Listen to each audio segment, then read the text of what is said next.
যে দুটো সিদ্ধান্ত হিন্দু জাতিকে বিভাজিত করে, সে দুটো সিদ্ধান্ত হলো ঈশ্বরকে সাকার ভাবা, আর দ্বিতীয়টি হলো যে দুটো সিদ্ধান্ত হিন্দু জাতির জন্য সাংঘাতিক, আর সে দুটো সিদ্ধান্ত হলো অবতারবাদ এবং মূর্তি পূজা।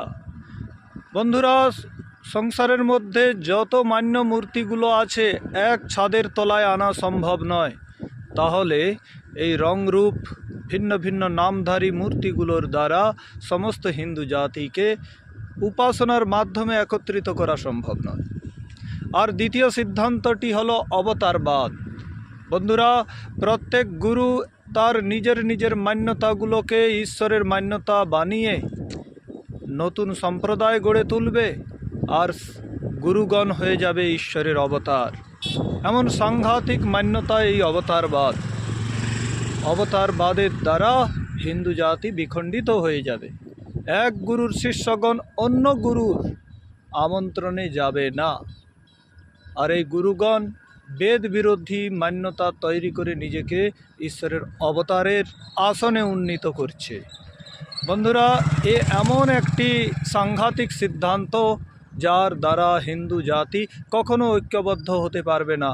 বহু অবতারের বিচারধারায় বিভাজিত হিন্দুরা কখনো এক হতে পারবে না, তাদের সাধনা পদ্ধতিও এক হতে পারবে না, তাদের ধার্মিক মান্যতাও এক হতে পারবে না।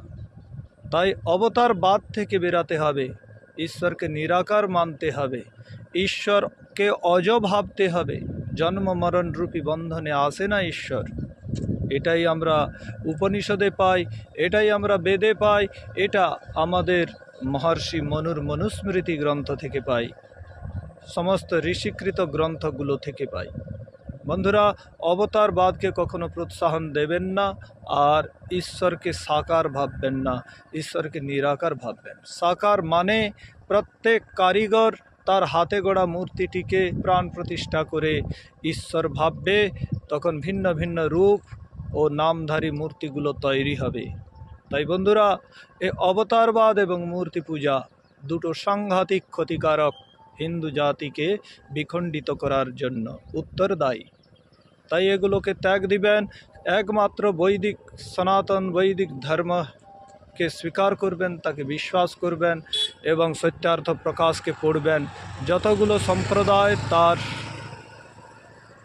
তার নিরাকরণ হয়ে যাবে, কোনটা ঠিক কোনটা ভুল আপনি নিজেই নিশ্চয় করতে